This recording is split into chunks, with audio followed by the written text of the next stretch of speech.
Ibinahagi ni Bea Alonzo sa kanyang social media ang bagay na huling ginawa ni Dominic Roque na nagpakilig sa kanya. Sa naging guesting ni Bea sa YouTube channel ni Luis Manzano ay sinabi nitong ang pagdalaw ni Dominic Roque sa taping ay ang huling nagpakilig sa aktres.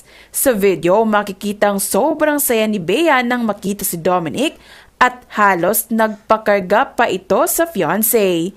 Paliwanag ni Bea, noon raw sa mga past relationships nito ay ayaw talaga nitong nagpapadalaw ng kasintahan dahil alam nitong hindi niya ito mapagtutuunan ng pansin. Ngunit iba raw si Dominic Roque dahil hindi nagpapaalaga kay Bea. Samantala, muling bumalik sa Japan ang engaged couple at doon sinalubong ang taong 2024. Sa Japan nga nagsimula ang love story ni Bea at Dominic taong 2019. Pang forever na nga dahil nagtungo sa Sapporo sina Bea at Dominic at doon ay sinubukan ang love lock na isang good luck para sa magkasintahan.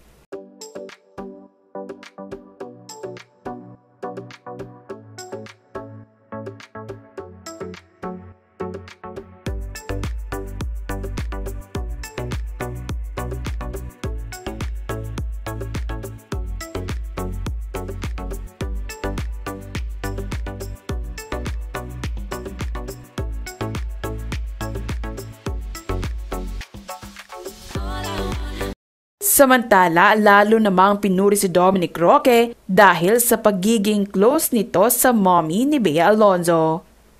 Narito ang mga larawan ni Dominic Roque na kasama ang pamilya ni Bea Alonzo.